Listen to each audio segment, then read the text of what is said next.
Hola, bienvenidos todos a nuestro segundo episodio de Raíces de la Fe. En este episodio vamos a aprender cuál es la base de las doctrinas y de la fe, cómo interpretar las profecías, cómo interpretar el plan de salvación y qué papel tiene el Mesías en todo esto. Bienvenidos. ¿Sabes el origen de tu fe? ¿Tienes certeza de las doctrinas que te han enseñado y hoy defiendes? Prepárate para viajar en el tiempo y descubrir las raíces de la fe. En Raíces de la Fe, Wilson Méndez. El episodio de hoy quizás es la base para todas las enseñanzas que vamos a tener acá en Raíces de la Fe. Es bien importante tener claro la historia que está narrada en el Antiguo Testamento o Tanaj, como también se conoce. Recuerden que siempre tengo que dar las explicaciones de cada palabra de la Biblia porque algunas personas la conocen en hebreo, otros la conocen en español y como tradicionalmente se ha conocido. Entonces lo que conocemos como Antiguo Testamento también se conoce como Tanaj o Biblia hebrea. Tanaj es un acrónimo de las letras de cada parte del Antiguo Testamento. Entonces, Torah, Nevi'im y Ketuvim. Entonces, por eso se llama Tanakh. Pero Antiguo Testamento también lo podemos decir porque así se ha conocido. De hecho, esto no es un nombre celestial, sino es un nombre que le han puesto al texto. Entonces, para entender bien la Biblia y para entender bien las profecías, necesitamos tener claro qué ha sucedido con el pueblo de Israel. ¿Cuándo ocurrió la división del pueblo de Israel? ¿Por qué ocurrió? Y con base en eso pues ya podemos entender la misión del Mesías y luego vamos a poder entender qué nos toca hacer a nosotros en nuestros días y qué partes de la Biblia tenemos como para utilizar hoy y qué partes podemos considerar que ya no están en vigencia por el tiempo o por las circunstancias que sean. Pero eso solo se puede hacer a partir de la base de lo que hoy vamos a mirar acá en nuestro episodio de Raíces de la Fe. Entonces quiero hacerles una breve síntesis de los sucesos narrados en la Biblia como historia. Los primeros 5 libros de la Biblia, dentro del término judío, los términos judíos, lo denominan Torah. Torah quiere decir instrucción. Torah nunca traduce ley. Torah traduce instrucción. Entonces los 5 primeros libros de la Biblia dentro del pueblo judío se llaman Torah. Para Occidente y para la fe cristiana y católica, esos 5 primeros libros se llaman Pentateuco. Son escritos por Moisés, de acuerdo a toda la tradición. Se dice que Moisés escribe estos 5 libros y en esos 5 libros está narrada el nacimiento del pueblo de Israel. Está narrado el nacimiento del pueblo de Israel. Después de Noaj, todos sabemos lo que ocurre. Después de Noaj vienen 10 generaciones hasta Abraham. Y a Abraham se le considera el padre de la fe. ¿De cuál fe? No dice ahí. Cualquier persona dirá, pues de la mía, porque todo el mundo quiere que la Biblia se acomode a los conceptos religiosos y teológicos de cada uno. Pero dice que la Biblia dirá que Abraham es el padre de la fe. Yo diría más o menos como algunos lo exponen y es el padre del monoteísmo, de acuerdo a cómo está narrado ahí. Abraham tiene un hijo que se llama Isaac o Isaac, le consiguen su esposa es Rebeca, luego de él tiene 2 hijos, Esaú y Jacob. Jacob es el menor, Jacob le compra la primogenitura a su hermano y recibe la bendición de su padre.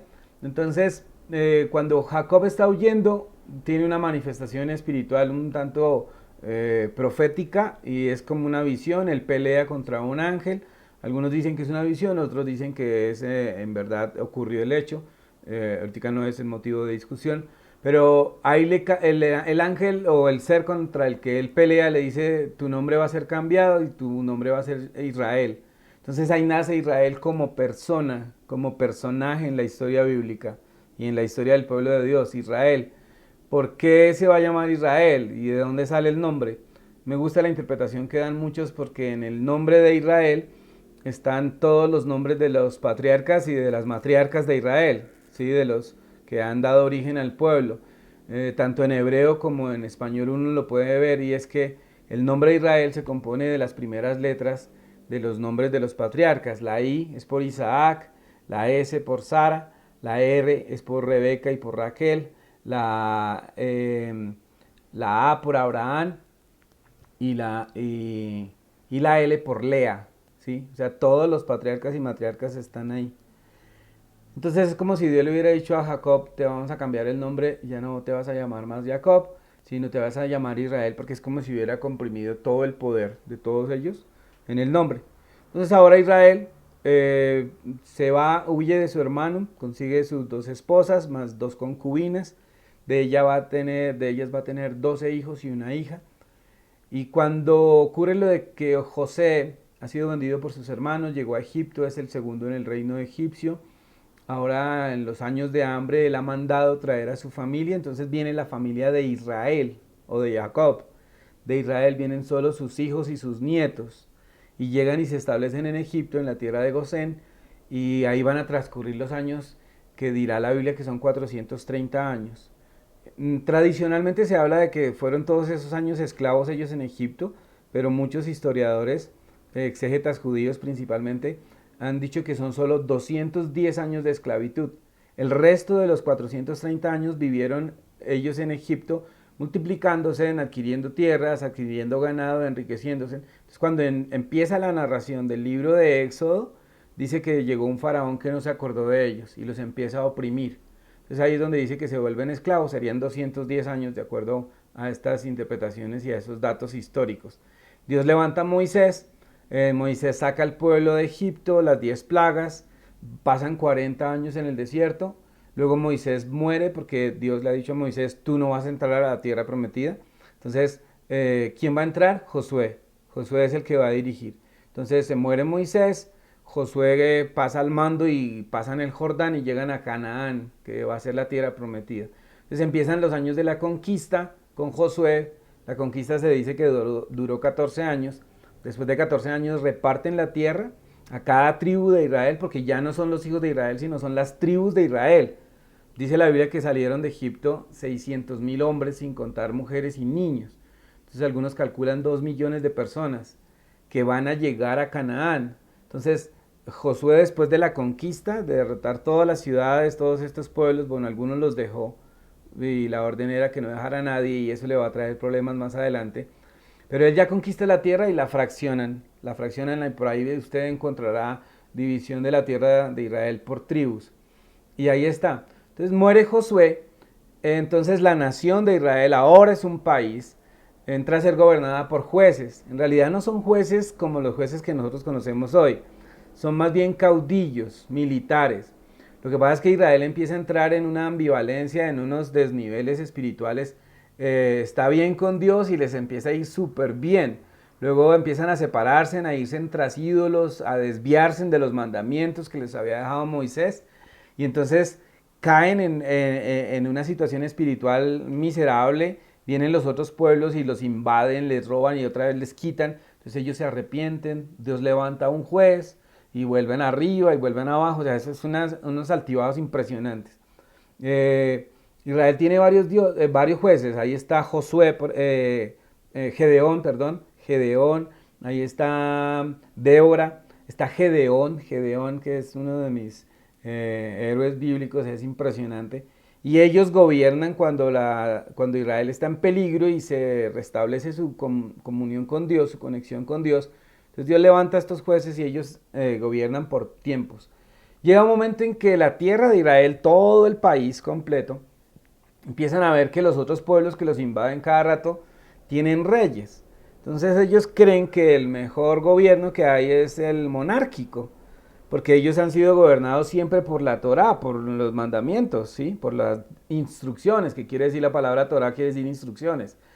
Pero ya se aburren de eso. Entonces piden rey. Y Dios ya le había dicho a Moisés en Deuteronomio, le dice, algún día este pueblo va a pedir rey. Entonces les voy a ayudar y les voy a decir cómo son los requisitos de un rey. Debe ser así, así, así, así, y les da los requisitos. Cuando ellos piden rey, hombre, ya estaba hecho un documento de antemano para guiarlos. Entonces ellos escogen el rey. El primer rey es Saúl de la tribu de Benjamín. Curiosamente no es de la tribu de Judá. Cuando Jacob está muriendo, que bendice a sus hijos, a Judá, a su hijo, le dice a Judá, a su cuarto hijo, le dice, siempre va a haber un descendiente tuyo en el trono de Israel, o sea, como dándole una profecía. Sin embargo, el primer rey de Israel fue Saúl de la tribu de Benjamín. De ahí viene el nombre del apóstol Pablo, que en realidad se llama Shaul, y él también es de la tribu de Benjamín. Dentro del pueblo de Israel tienen la costumbre de ponerle a sus hijos nombres de antepasados o de personas que han sido muy importantes en su tradición. A él le pusieron Shaul también porque era de la tribu de Benjamín y fue el primer rey de Israel. Entonces, Saúl es el primer rey. Cuando Dios lo elige rey, él tiene las características para ser rey, porque Dios es el que da el veredicto de que sí es apto. Entonces, él es apropiado para ser el rey. Sin embargo, se separa de las órdenes de Dios. Dios le había dicho que destruyera un pueblo completamente, con animales y todo, y él ve lo mejor del ganado y lo guarda y dice, esto va a ser para elevarle ofrendas a Dios. Y entonces Dios le dice, no, es mejor la obediencia que los sacrificios. Y el hombre se equivocó y el hombre se empezó a separar de Dios. Y entonces Dios ya dice la Biblia que separó su espíritu de él. Y entonces ya eligen a David. David sí es descendiente de la tribu de Judá, como estaba escrito, como lo había profetizado Jacob. Entonces ahora David va a ser el rey de Israel. Y él es el rey que comienza a delinear la parte religiosa de Israel. Entonces él quiere hacer un templo. Jerusalén ya es la capital política de Israel, ahora quiere que sea la capital religiosa. Y él dice, vamos a hacer un templo. Dios le dice a David que no lo puede hacer porque él ha derramado mucha sangre. No necesariamente él, probablemente su ejército, sino que como él es el gobernante, un gobernante es responsable de lo que hagan sus subalternos. Entonces Dios le dice, no, tú no me vas a hacer el templo, lo va a hacer tu hijo. Entonces Salomón es el que va a hacer el templo. Entonces efectivamente muere David, Salomón hace el templo, eso está narrado en los libros de Reyes, del primer libro de Samuel. Y entonces Salomón es un poquitico, a pesar de que se dice que bueno, el hombre más sabio sobre la tierra y todo, pero Salomón es un poquitico consentido, ¿sí? Salomón es un poquitico terriblillo porque hace sus cositas. Lo que pasa es que todo el mundo está acostumbrado a ver a las personas de la Biblia como santas en extremo y que nadie hizo lo indebido y pues es bueno que tengan esa posición, pero hay que leer en la Biblia y que son hombres tan humanos como nosotros. Entonces Salomón empezó ya a ocasionar problemas y empezó a sembrarse una semilla de división en el país completo de Israel. Entonces cuando David muere, cuando Salomón muere, su hijo Roboán es el que va a tomar el control de la nación. Es su hijo Roboán. Está en el primer libro de Reyes capítulo 12. ¿Sí? Todo el primer libro capítulo de Reyes, primer libro de Reyes 12, desde el 1 en adelante dice, Roboán, o sea el hijo de Salomón, fue a Siquén donde todo Israel se había reunido para proclamarlo rey. Por supuesto, Salomón ya murió, el que sigue en el trono es Roboán. Y luego dice, cuando Jeroboán, ¿quién es Jeroboán? Jeroboán es un militar de la nación, con renombre y con liderazgo. Dice, cuando él se enteró, se regresó desde Egipto, donde había huido para escapar del rey Salomón. Salomón quería matar a este militar, porque este militar tenía mucho poder, especialmente en las tribus del norte del país. Entonces, cuando ya muere Salomón, Jeroboán está en Egipto, se entera de que van a nombrar rey a Roboán y él regresa. Entonces dice acá el versículo 3, entonces los líderes de Israel mandaron llamar a Jeroboán y junto con él toda la asamblea de Israel fueron a hablar con Roboán, el hijo de Salomón. Su padre fue amo muy duro, le dijeron. Alivie los trabajos tan pesados y los impuestos tan altos que su padre impuso sobre nosotros, entonces nosotros seremos sus súbditos, le dijo Jeroboán a Roboán. Roboán le respondió, denme 3 días para pensarlo, luego regresen y les daré una respuesta. Entonces el pueblo se retiró. Después el rey Roboán consultó el asunto con los ancianos que habían sido consejeros de su padre. ¿Qué me aconsejan ustedes?, les preguntó. ¿Cómo debo responder a este pueblo? Los consejeros ancianos le contestaron, si hoy se pone al servicio de este pueblo y les da una respuesta favorable, ellos siempre serán leales súbditos. Sin embargo, Roboán rechazó el consejo de los ancianos y pidió en cambio la opinión de los jóvenes que se habían criado con él. ¿Sí? Que se habían criado con él. Entonces, ¿qué me aconsejan ustedes?, les preguntó ellos. Los jóvenes le contestaron, así deberá responder a esos que se quejan de todo y que quieren una carga más liviana. Mi dedo meñique es más grueso que la cintura de mi padre. Es cierto que mi padre les impuso cargas pesadas, pero yo las haré aún más pesadas. Les está diciendo Roboán, le están diciendo los jóvenes que le digan así al pueblo. Mi padre los golpeaba con látigos, pero yo los golpearé con escorpiones. 3 días después, Jeroboam y toda la gente regresaron para conocer la decisión de Roboán, tal como el rey había ordenado. Entonces, Roboán, el rey, alzó con dureza al pueblo la voz porque rechazó el consejo de los ancianos y siguió el consejo de los jóvenes y les dijo: mi padre les impuso cargas pesadas, pero yo las haré aún más pesadas. Mi padre los golpeaba con látigo, pero yo los azotaré con escorpiones. Por tanto, el rey no prestó atención al pueblo. Este giro en la historia ocurrió por voluntad del Señor. Esto es importante que lo tengamos en cuenta.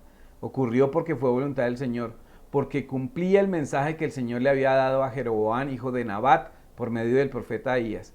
Cuando todos los israelitas se dieron cuenta de que el rey no iba a hacerles caso, respondieron: abajo la dinastía de David. No nos interesa para nada el hijo de Isaí. Regresa a tu casa, Israel, y tú, David, cuida de tu propia casa. Entonces el pueblo regresó a casa. Pero Roboam siguió gobernando a los israelitas que vivían en las ciudades de Judá. Luego Roboam envió a Adonirán, Roboam, el rey, ahora, envió a Adonirán, quien estaba a cargo de los trabajos, a restaurar el orden. Pero el pueblo de Israel lo apedreó a muerte. Cuando el rey Roboam se enteró enseguida, subió a su carro y se regresó a Jerusalén. Entonces, Jeroboam rechaza la propuesta de rebajarle los impuestos y de que sea más dócil con el pueblo.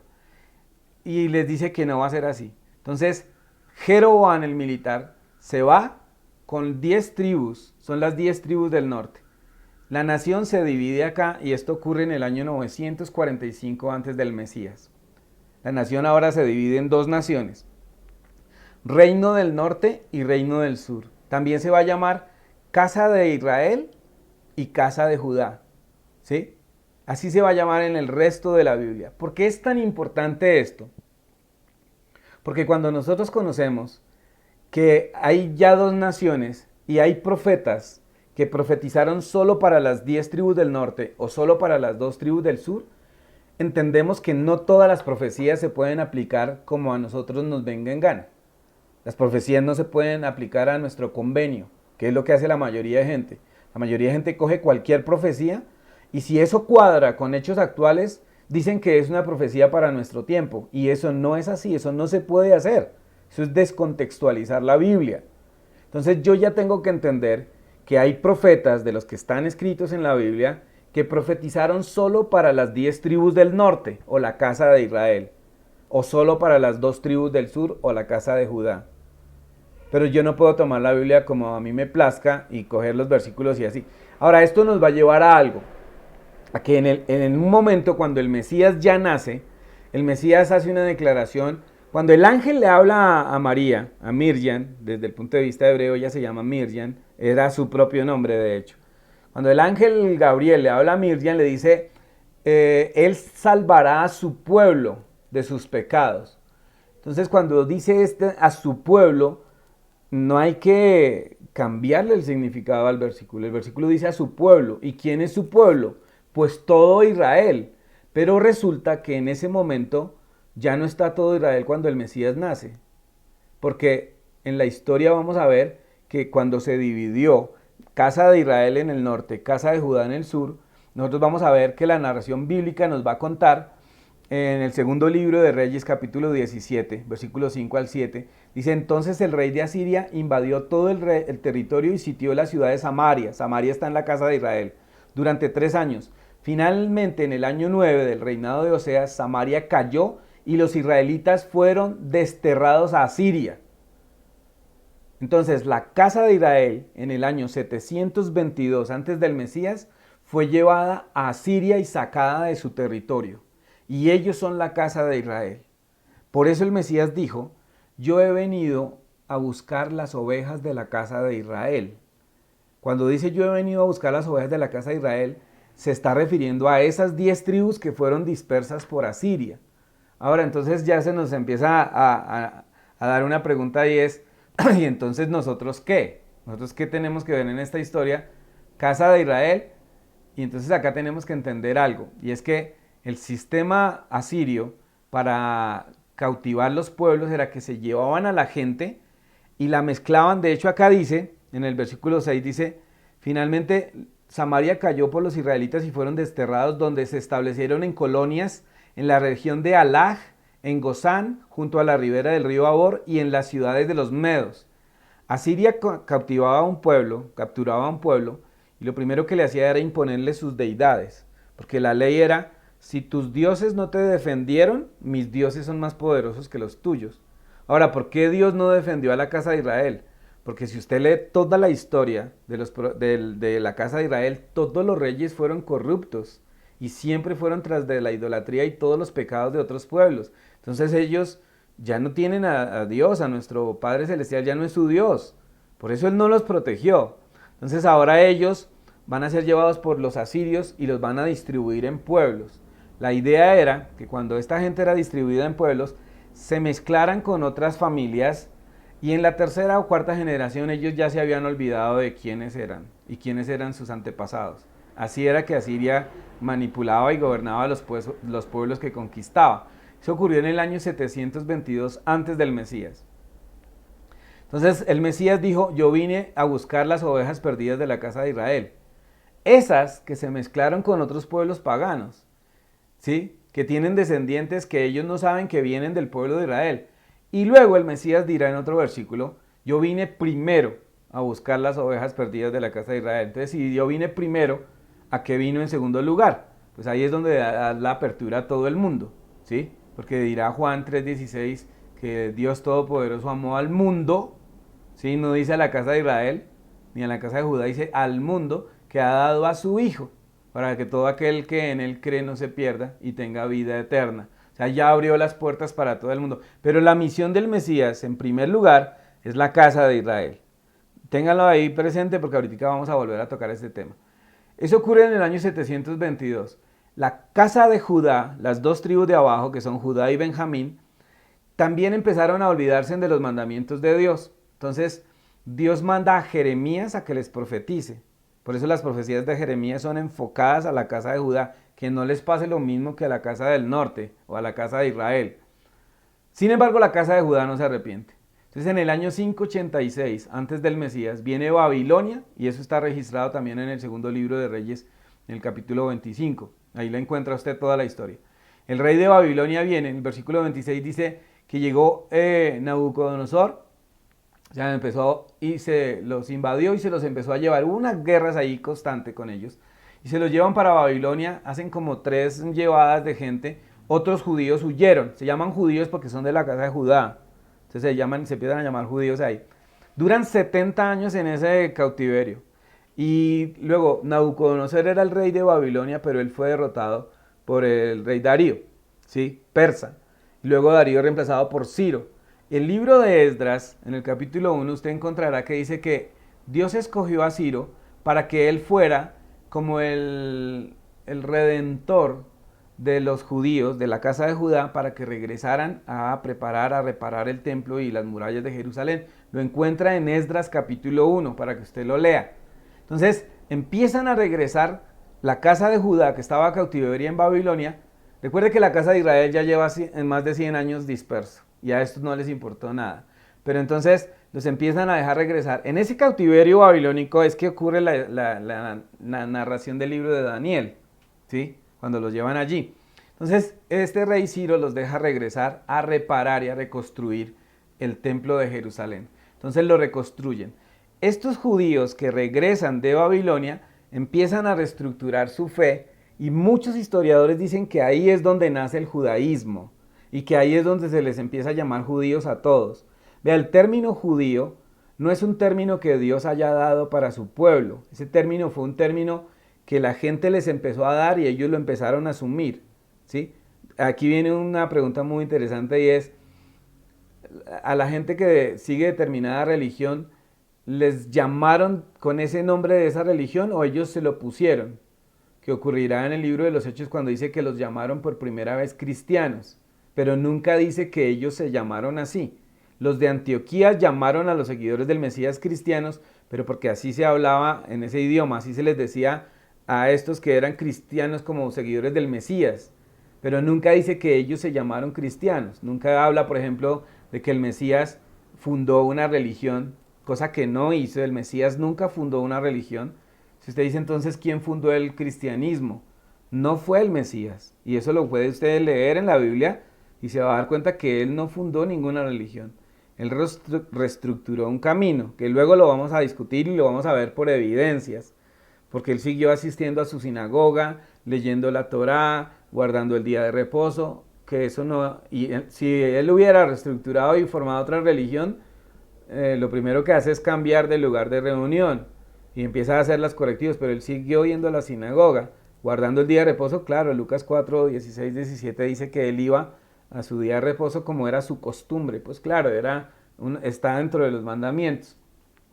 Entonces, a ellos los empiezan a llamar judíos. Vuelvo a los que llegan de Babilonia. Los empiezan a llamar judíos, ellos se hacen llamar judíos y se empieza a asumir ese título para todos, no solo para la tribu de Judá, para cualquiera que llegara. Porque los historiadores dicen que cuando estos son repatriados a Jerusalén del cautiverio babilónico, muchos de otras tribus empezaron a llegar y también se empezaron a llamar judíos. Entonces, ahí se dice que reestructuran muchas cosas de la fe. Entonces hablan de que se va a estudiar en cada día de reposo, las porciones de la Torá que se van a leer, todo se empieza a reestructurar, a hacer oraciones, a reestructurar porque ellos no quieren volver a ser cautivos, ellos no quieren volver a caer. Entonces organizan las cosas muy bien y ahí van a seguir, ahí ocurren profecías de los profetas que se llaman posexílicos, es decir, posterior al exilio.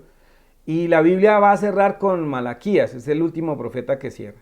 Muy bien, entonces ya tenemos acá dos casas estructuradas. Casa de Israel mezclada. Eso de que las tribus están perdidas, eso es un mito. Eso no es verdad. Las tribus siempre supieron y ellos se preocuparon. Ya en el cautiverio muchos se preocuparon por volver a restablecer su comunión con Dios. Otros sí se mezclaron. Y entonces, de esos que están mezclados, en esa dispersión de los asirios, ellos, la gran mayoría se mezclaron y se dispersaron por el mundo. Entonces acá hay una cosa que hay que entender. Cuando el Mesías dice, yo vine a la casa de Israel, por las ovejas perdidas de la casa de Israel, se refiere directamente a la casa de Israel. Y eso no lo puede negar nadie. La casa de Israel, dice la Biblia que estaba conformada por 10 tribus. Y si el Mesías dice, yo vine por las ovejas perdidas de la casa de Israel, no es un símbolo. No es algo espiritual, es algo literal. Entonces uno dice, ¿y acaso el Mesías logró cumplir esa profecía? No, él no volvió a traer a toda la casa de Israel. Entonces, ¿qué fue lo que pasó? Él preparó a sus apóstoles y preparó a sus apóstoles para que prepararan otras personas, y ahí es donde entra Pablo, y Pablo dirá en alguna ocasión, yo soy apóstol de Dios a los gentiles. Y ahí teníamos que estudiar ese término gentil, porque gentil es el que es de otra nación. La palabra en hebreo para gentil es goin, goy, y gentiles es goin, o goyin dicen algunos. Goy es gentil, y gentil simplemente traducía quien es de otra nación. Posteriormente el término se llegó a despreciar más. En el judaísmo una persona que es gentil se ve como de menor categoría, ¿sí? Y algunas personas dirán, sí, es que lo son. Bíblicamente no, bíblicamente no. Entonces el Mesías, ¿qué hace? Él viene a buscar descendientes de la casa de Israel que están por todas las naciones. O abre la puerta a quien no es descendiente de la casa de Israel, pero quiere llegar al camino. Gálatas 3:29 dice, porque si estamos en el Mesías, linaje de Abraham somos. Es decir, si yo estoy siguiendo al Mesías, me convierto en un hijo de Abraham. Por supuesto que es así. Entonces, ¿por qué es tan importante que nosotros conozcamos la división de Israel en dos casas? Casa de Israel y casa de Judá. Porque la casa de Judá es lo que se ha constituido como el judaísmo. Y es la fe que hoy en día está en Israel, en Nueva York, en Argentina, en México, acá en Colombia también hay algunas sinagogas de judaísmo, y estoy hablando de judaísmo por descendencia. O sea, no que alguien se convierta al judaísmo. Dentro de la religión del judaísmo hay un sistema de conversión. Si usted se quiere convertir al judaísmo, hay una serie de pasos que usted tiene que dar. Eso es de la religión judía, eso no es bíblico. Y como es parte de la religión judía, eso es respetable. Es como si alguien se quiere volver cristiano. También hay ciertos pasos que el cristianismo moderno ha establecido. Cuando estoy hablando de cristianismo moderno, estoy haciendo una diferencia entre la fe que vivió el Mesías, que aunque no se llamaba cristianismo, podríamos hablar de como los llamaron a ellos los del camino o los nazarenos, así los llamaban a ellos, pudiéramos decir que es una clase de cristianismo, por decirlo el cristianismo del primer siglo, aunque no se llamaba así. Pero la fe que enseñó el Mesías es muy diferente a la fe que se enseña hoy en día. Por eso yo siempre hablo del cristianismo moderno, refiriéndome al cristianismo que nació desde Martín Lutero y la revolución, ¿sí?, protestante. Porque tiene muchas cosas diferentes. El cristianismo de hoy es muy diferente a lo que el Mesías enseñó. No estoy diciendo que nos tenemos que volver a la época y vestirnos de ese tiempo y todo eso. Estoy diciendo la diferencia que yo hago referente a eso. Cuando yo digo, cuando alguien se quiere convertir al cristianismo moderno, hay varias pautas que se han establecido que no están en la Biblia, pero que son positivas. Lo mismo ocurre en el judaísmo. En el cristianismo moderno, si usted se quiere vincular a la fe, debe hacer una oración de entrega, luego debe hacer determinadas capacitaciones, entender su discipulado y luego se bautiza. En el judaísmo hay otra serie de cosas. Usted debe estar circuncidado, debe aceptar toda la halajá judía, deben revisar su casa que tiene determinadas leyes judías y luego usted hace la tevilá y otras. Esos son ritos. En el catolicismo, una persona para que sea católica la tienen que bautizar desde niño y luego hacer el sacramento, dice la Iglesia Católica, de la primera comunión, la confirmación y algunas otras cosas. Son dictámenes creados por personas, no están en la Biblia. Para pertenecer al pueblo de Dios y para yo ser hijo de Dios, no dice la Biblia que yo debo hacer determinados ritos. Eso ya es una cuestión de organización y no es mi objetivo juzgar si está bien o si está mal, no. Yo le estoy hablando de lo que dice la Biblia. Entonces, cuando el Mesías viene por la casa de Israel. Y la pregunta es, ¿los viene para meterlos a alguna religión específica o los viene para que ellos restauren su vida con Dios? Esa es una de las misiones de este programa Raíces de la Fe. Encontrar qué es central en la fe y qué es periférico. Qué es central en la Biblia y qué son accesorios que los seres humanos le han puesto a la fe, sean positivos o sean negativos. Pero cuando usted entiende que nosotros venimos a ser parte del pueblo de Israel, no es para que adquiramos la ciudadanía judía o para que nos convirtamos al judaísmo, sino pertenecer al pueblo de Dios que se llama Israel. Tenemos que estudiar Efesios capítulo 2, versículo 2, 10 en adelante. Ahí dice que nosotros en otro tiempo que éramos gentiles, ahora ya no somos gentiles sino somos ciudadanos. Y dirá de qué, luego lo estudiaremos. Pero el asunto es que yo tengo que tener claro que no todas las profecías las puedo aplicar ahorita, que hay cosas que son independientes en cada religión y en cada sistema religioso, y que yo no me puedo sentir más que nadie o menos que nadie. Hoy en día hay un afán muy grande porque muchas personas quieren irse tras de todos los preceptos del judaísmo, y yo no estoy diciendo que esté mal, ni estoy atacando eso, solamente que quiero ser puntual en algo. Uno tiene que tener cuidado cuando empieza a creerse más que los demás. Pablo, escribiéndole a los romanos, les dice: ninguno tenga más alto concepto de sí que el que debe tener. Yo sé que ese mensaje fue dado a una comunidad específica en un momento específico, pero la esencia del mensaje es: no te creas más que los demás. Entonces hoy en día hay un afán y un desbordamiento por adquirir costumbres periféricas y ritos, especialmente del judaísmo, con los cuales no es que yo esté en desacuerdo o los tache de negativos, porque hay muchas cosas muy bonitas para aprender de ellos que son nuestros hermanos mayores, porque así yo estoy de acuerdo que se llamen. La casa de Judá, los judíos, son nuestros hermanos mayores por cómo está constituido la historia bíblica, pero no quiere decir que yo me tengo que parecer a ellos en todo. Si usted decide tomar prácticas del judaísmo y asumirlas para su vida, primero, esté convencido de que eso lo edifica. Segundo, que eso no contradice la Biblia. Y tercero, que eso no le hace crecer su ego y hacerlo sentir más que los demás, porque eso es una transgresión. Es pecado menospreciar a los otros. Yo digo otra cosa, es muy bonito aprender palabras en hebreo y estudiar el hebreo es muy bonito, es muy bueno, yo quiero hacerlo. Algunas cositas muy poquitas sé. Si hay gente que sabe muchísimo, mucho, mucho, mucho. Me dan a mí sopa y seco. Y eso está muy bien, porque lo han podido hacer por sus condiciones y por su estudio y por la manera en cómo tienen su vida, han podido estudiar más. No porque sean más capaces que yo o que usted, sino porque han tenido más tiempo o han sido más dedicados. Pero uno lo puede aprender y sería muy bueno que lo aprendiéramos. Sin embargo, no tendríamos acceso a los documentos originales porque no existen originales de la Biblia. Tendríamos acceso a documentos que alguien nos pasa o un libro que puede tener certeza. Pero es interesante también que el idioma hebreo ha tenido su evolución. El idioma hebreo en primer lugar no era hebreo como el que se conoce ahora, sino era paleohebreo y eran símbolos. Y luego se monta el hebreo cursivo y luego el hebreo cuadrado.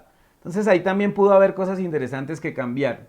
Pero el asunto es que si usted decide que porque el pueblo judío utiliza este rito y usted lo asume para usted, primero asegúrese que lo edifica. Segundo, que no le eleva su ego, que eso no lo hace sentirse más que los demás, porque eso sería despreciar a los demás. Ahora, si usted es una persona que le gusta mucho el cristianismo y ve que hay prácticas dentro del cristianismo que le fascinan y que las disfruta, primero, que no esté en contradicción de la Biblia y segundo, que no lo haga sentir más que los demás. Si usted es católico y usted dice, yo quiero seguir la fe católica, que no crea usted que por lo que ha aprendido o le han enseñado es más que los demás porque es una fe universal, sino que vamos a lo que es bíblico, vamos a lo que es central y vamos a aplicar la Biblia en el sentido original que se dio la Biblia, para lo que se dio la Biblia. No vamos a sacar la Biblia de contexto.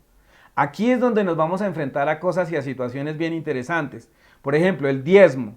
El diezmo está en vigencia hoy para nosotros occidentales, cuando no hay templo de Jerusalén, cuando no hay levitas. ¿Cuál fue el origen del diezmo? Eso lo vamos a hablar acá. Por ejemplo, el bautismo. El bautismo es una práctica bíblica, es una práctica del pueblo de Israel y luego del Mesías, porque antes de que viniera el Mesías nunca se habló de bautismo. Luego con el Mesías se habla de bautismo. ¿Qué fue lo que pasó ahí? Vamos a hablar, por ejemplo, la Santa Cena. ¿Fue una Santa Cena diferente a la Pascua? ¿O era la Pascua? Sino que se transformó luego en la Eucaristía y luego en la Santa Cena. ¿Qué es lo que ha pasado con eso? Pero primero tenemos que tener claro: casa de Israel, casa de Judá. Profecías para uno, profecías para otro, profecías para todo el mundo. Eso lo tengo que tener claro. Temas fundamentales en mi fe. ¿Qué es fundamental en mi fe? ¿Qué es periférico?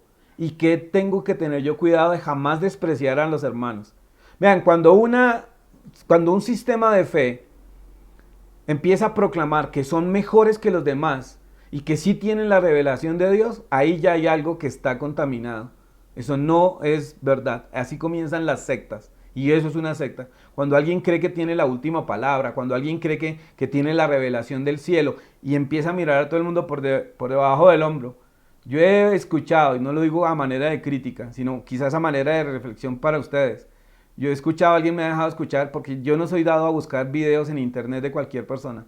Yo tengo personas que estudio enfáticamente de todas las líneas de fe, porque a mí me gusta leer de todas las líneas de fe. Y creo que Dios me ha dado la capacidad de evaluar y de analizar, y eso lo tiene usted también. Pero yo escucho gente que se burla del cristianismo moderno, y se burlan y desprecian y dicen, ese engaño en el que estábamos y eso, y se ponen el talid y la kipa y todo, y empiezan a hablar feo y a denigrar. Yo no creo que Dios esté de acuerdo con eso. Yo no creo que Dios esté de acuerdo. Ahora vamos a mirar todas esas prácticas, si se pueden utilizar para nosotros hoy, si nos edifican o al contrario, nos hacen daño. Pero yo quiero que tenga bien claro esto. Ahora, otra cosa que es muy, muy importante que usted tenga claro. Dios jamás ha reemplazado a su pueblo Israel. Y lo vamos a mirar por profecías. Él dijo, mientras que esté el sol y la luna, mi pacto estará vigente con mi pueblo. ¿Sí? O sea, sería, si Dios reemplaza a su pueblo, que en alguna manera en la Biblia lo muestran como una analogía de esposo y esposa, es como si Dios estuviera cambiando de esposa.